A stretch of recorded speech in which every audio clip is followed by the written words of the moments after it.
Parashat Acharei Aliyah Shishit. This Aliyah describes many different halachot of who one is allowed to marry or not allowed to marry. Primarily, who one is not allowed to marry. And if we look at the psukim, it's seemingly very strange. The psukim go into great length of person can't marry their sister, and they can't marry their brother, and they can't marry their mother, and they can't marry their father. And we see that these psukim, this parasha happens to be read also on Yom Kippurim, at the height of Yom Kippur, which is the mincha of Yom Kippurim. And let's just stop for a moment and think it for a second. Say, wait a second. There's so many other topics to talk about. Imagine by the time mincha hits of Yom Kippur, it's around 3 or 4 in the afternoon.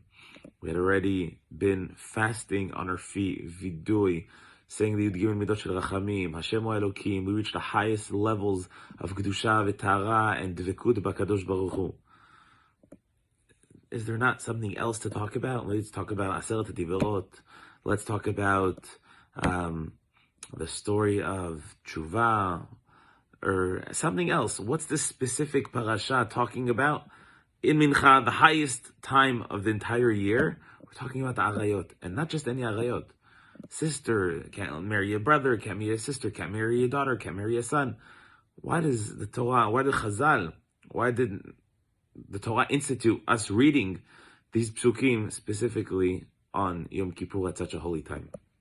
I once heard from Rav Eliyahu Mansour, Ibad al Chayim Tovim Arukim, he said a very fascinating thing. He said many times a person, he's going through Yom Kippur, he already finished all of Chodesh Elul, the whole month of Slichot he missed, and Rosh Hashanah he snoozed, he didn't focus on the Tkiyot and the Shofar and Uri Sheni Mishnatchem, Aseret Yemei Tshuva, he didn't wake up for the Tefillot, or Yom Kippurim, same thing, he slept through Kol Nidre, and he wasn't focused, and he was spaced out.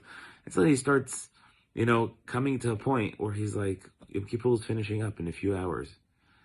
And what do I have to say at HaKadosh Baruch Hu? I've done so many things. I didn't wake up for Shachrit the whole year, I didn't put on the Tefillin, I didn't keep Shabbat, I didn't do what I was supposed to do.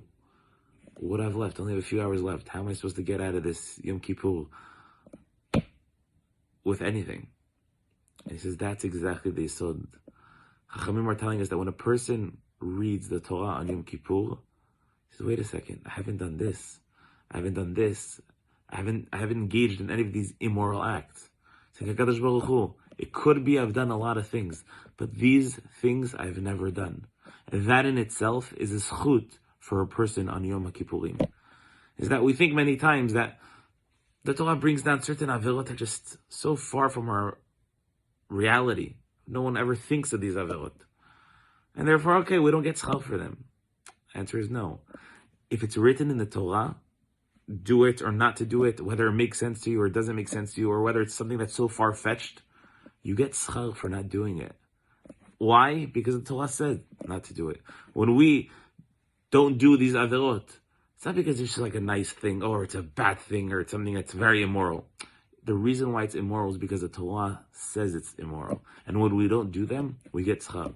And that's something that's very mechazek a person. It gives a person a lot of reinforcement of, wow, it could be we're not the greatest. It could be we haven't done what we're supposed to. But HaKadosh Baruch Hu, even this, at least this, I did not do. These things we did not do as a nation. These things we did not do as a community. That in itself is a zchut on for a person on Yom Kippurim.